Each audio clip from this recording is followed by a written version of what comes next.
Hello everyone. In this video, we will walk through the step-by-step process of how to fulfill orders on Shopify. Start by logging into your Shopify admin.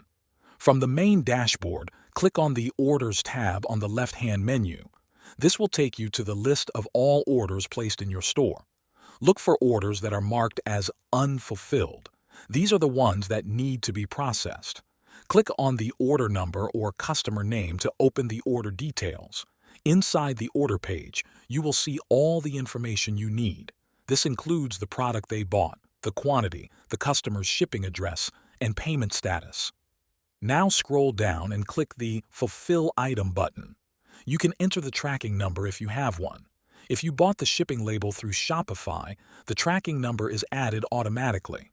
After that, click Fulfill Items to complete the fulfillment process.